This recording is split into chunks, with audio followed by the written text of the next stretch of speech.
Persoalan yang pertama lah mungkin sebagai sesi pusingan yang pertama ni mungkin Dr. Megat boleh membincangkan sedikit berkaitan dengan peranan lembaga jurutera terutamanya untuk pendaftaran ataupun lebih dikenali sebagai registered person. Silakan Doktor. Okey, bismillahirrahmanirrahim. Assalamualaikum warahmatullahi wabarakatuh dan selamat petang tuan-tuan dan puan. Terima kasih Prof Rahim, MySet kerana memberi peluang dan menjemput saya pada hari ini untuk berkongsi mungkin sedikit ilmu, mungkin berkongsi sedikit pendapat tentang mungkin lembaga jurutera professional engineer spesifik.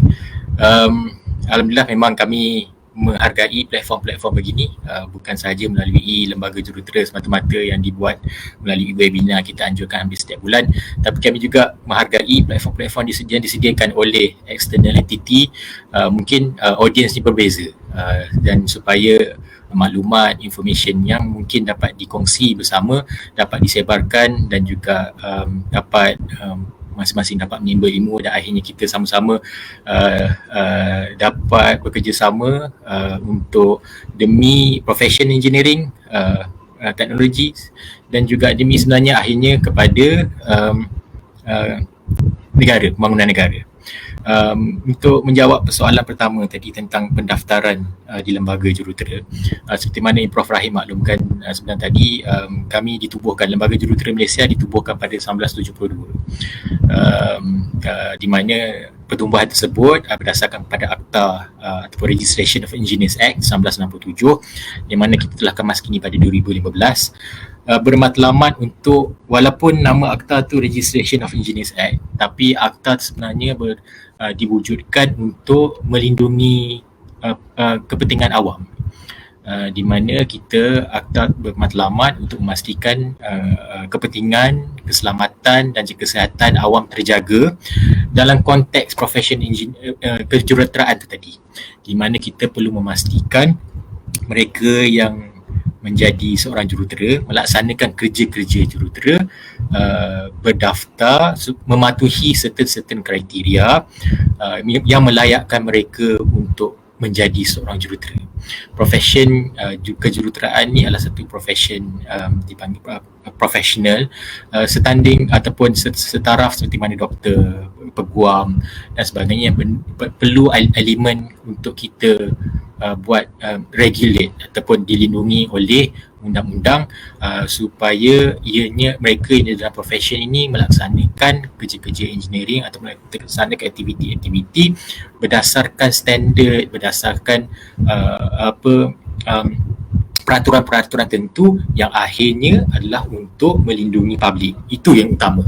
So lembaga jurutera sebenarnya, walaupun kami mendaftar jurutera dan sebagainya, tapi tujuan kita pendaftaran tu bukan untuk melindungi jurutera itu sendiri, tapi sebenarnya melindungi publik secara keseluruhan. Yang itu paling utama yang perlu saya jelaskan di mana-mana talk saya ataupun perkongsian saya. Kita bermatlamat untuk melindungi publik. Lembaga jurutera mendaftar pada 6 kategori, iaitu pertama sekali pendaftaran kepada jurutera siswazah, engineering teknologi ataupun teknologis kejuruteraan.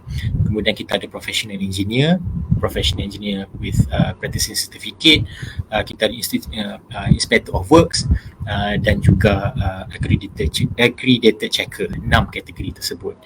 Walau bagaimanapun kami juga mendaftar syarikat-syarikat perundingan yang melaksanakan kerja-kerja perundingan ataupun kerja-kerja syarikat-syarikat yang melaksanakan kerja-kerja kejuruteraan.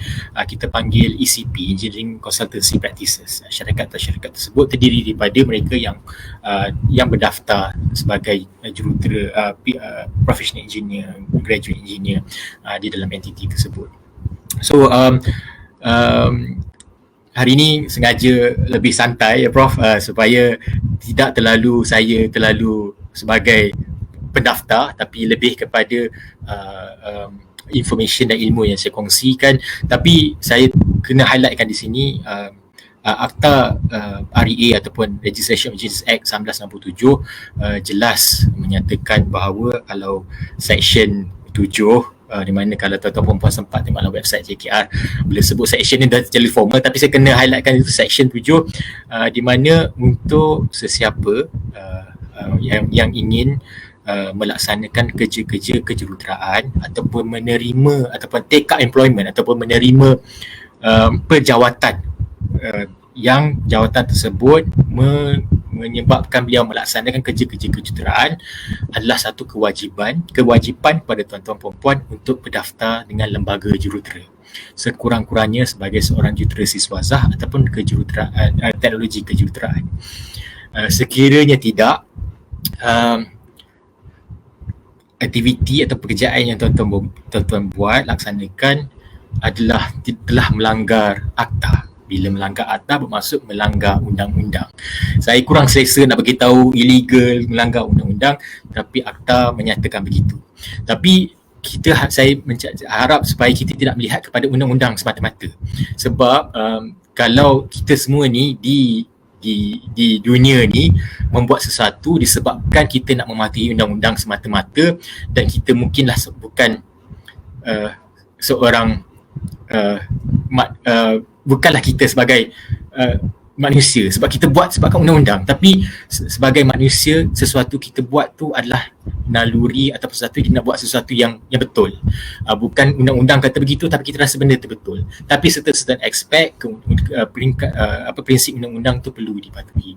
Dalam konteks ini jelas apabila kita nak melaksanakan kerja-kerja engineering, perlulah kita mengetahui syarat-syarat tertentu. Belajar sebagai engineer dan akhirnya bekerja sebagai engineer adalah satu kesalahan dan adalah satu tidak betul di situ apabila kita tidak belajar tentang fundamental ataupun konsep engineering, tapi kita nak bekerja sebagai engineer tanpa melalui proses-proses tertentu untuk melengkapkan diri kita sebagai melaksanakan kerja-kerja kejuruteraan. Itu adalah salah satu role utama lembaga jurutera, dan untuk kita memastikan tuan-tuan perempuan layak untuk menjadi jurutera, kita memantau universiti supaya menghasilkan program-program yang mematuhi syarat standard-standard tertentu, standard antarabangsa, yang apabila tuan-tuan perempuan graduate ataupun lengkap melaksanakan program pembelajaran di universiti, melayakkan tuan-tuan secara automatik untuk berdaftar sebagai lembaga jurutera. Saya stop dulu di situ, Prof Rahim, takut korang panjang lebar nanti sekarang kita tak ada masa. So itulah mungkin sedikit, mungkin kalau nak lebih penjelasan mungkin kita boleh jelaskan kemudian apabila ada soalan tambahan daripada pihak peserta. Boleh. Okay, terima kasih Dr. Megat. Antara key point yang disebut tadi iaitu peranan lembaga jurutera adalah to protect the public. Itu amat penting sekali. Maknanya pendaftaran jurutera siswaza, pendaftaran syarikat berkaitan dengan jurutera dan apa-apa sesiapa juga yang membuat kerja-kerja kejuruteraan adalah untuk melindungi orang awam. So bukannya nak melindungi jurutera tu. Betul Dr. Megat? Betul ya. Okey.